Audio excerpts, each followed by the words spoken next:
all you have to do is click on top of the link, which takes you into Google Meet, but not into the actual meeting yet. This is the time where you just adjust your computer to show yourself in the best light.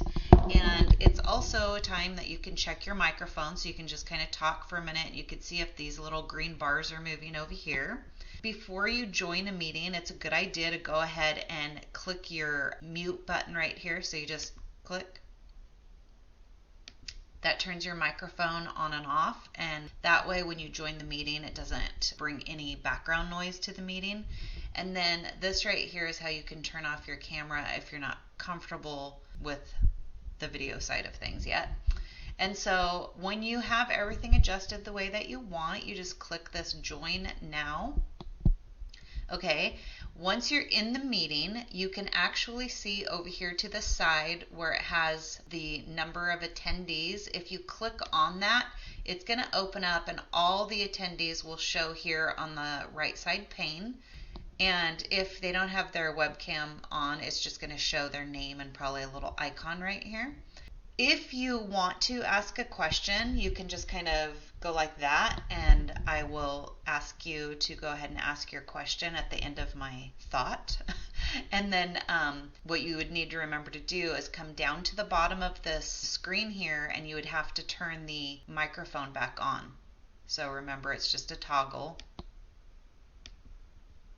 Okay, that's as easy as that is, and that would allow you to ask questions.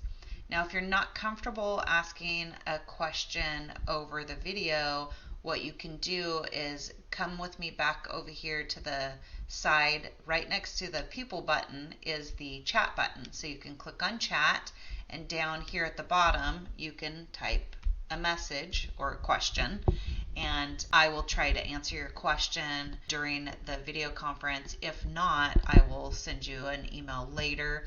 I would ask, though, that you guys not have a chat session between each other while I'm talking, because I'm very ADHD, and so that would really distract me. So just use the chatting to ask me specific questions. And then go ahead and look down at the bottom again. This area down here is how you can hang up the video conference. This one is how you can turn your camera on and off. So sometimes I'll start a meeting with my camera off, and then when I want to ask a question, I turn the camera on and then wave to the person.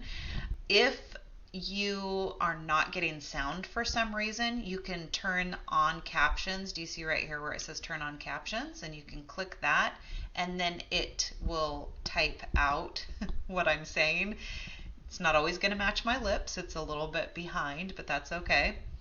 I also have the ability to click this button over here that says Present Now, and if I click that, it takes a few seconds, but I have the ability to share my screen with you, which would then allow me to demonstrate how to do different things on the computer. It is a nice little feature.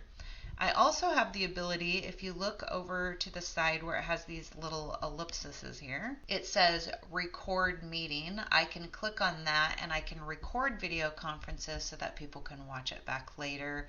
That would just be a matter of sharing the recording with you. I think that would be about it for this video. It's pretty straightforward. You'll get used to it. Don't be intimidated by it. There's lots of different video conferencing out there. You probably use FaceTime with loved ones. You know, Facebook also has a video conferencing feature within it. We have Zoom. We have a lot of different video conferencing tools, and they all are very similar. So I'm going to go ahead and hang up now. Bye.